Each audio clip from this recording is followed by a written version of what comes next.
Once upon a time, in a quiet village nestled beside an ancient forest, there lived a kind-hearted girl named Lily. Because of the bright red cloak with a hood she wore everywhere, hand-stitched by her grandmother, everyone called her Little Red Riding Hood. One sunny morning, Lily's mother called her into the kitchen. "Your grandmother isn't feeling well," she said, wrapping up a basket filled with sweet cream butter, honey, fresh berries, and a jar of strawberry syrup. "Why don't you bring her these and cheer her up with a nice breakfast?" Lily grinned. "I'll make her pancakes, just like Grandma taught me." With a warm hug from her mother and the basket over her arm, Lily set off down the forest path. The woods were alive with birdsong and sunbeams filtering through the trees. As she walked, she hummed a little tune and greeted the animals along the way: chipmunks, rabbits, even a squirrel who always chattered like he had news to share. But not far into the forest, a large shadow crossed her path.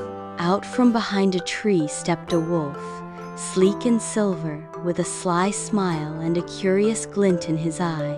"Good day, little girl," he said, bowing. "Where are you off to on this fine morning?" The wolf's ears perked up at the word. "Pancakes, you say? My, what a thoughtful granddaughter you are. And where might your grandmother live?"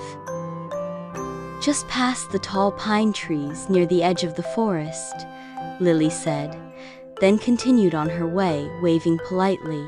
The wolf waited until she disappeared around the bend, then dashed off through the woods on a quicker path he knew.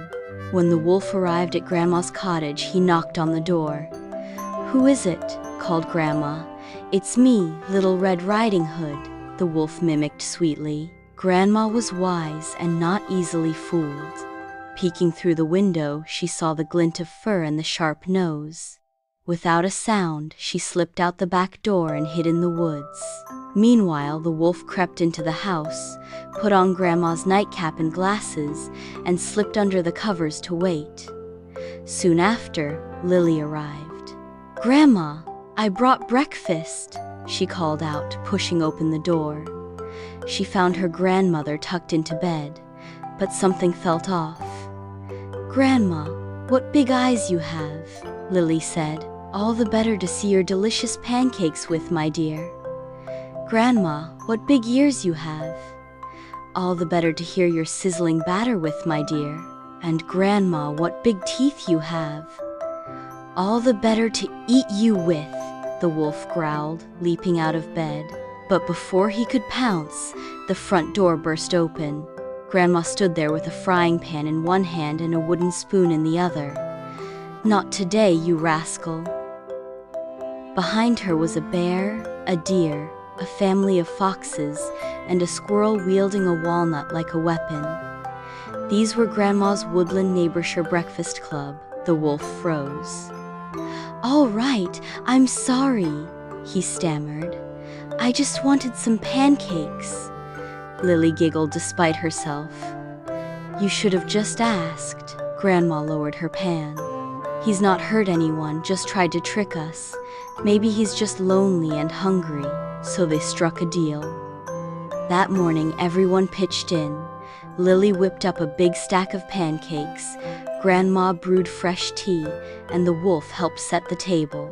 The woodland creatures brought berries, nuts, and wild honey. They feasted together in the warm wooden cottage. The wolf, now called Wally, apologized for his trickery and promised never to scare anyone again.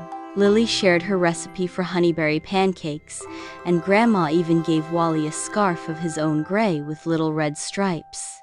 From that day on, the Pancake Cottage, as it came to be called, was a place of peace and delicious breakfast.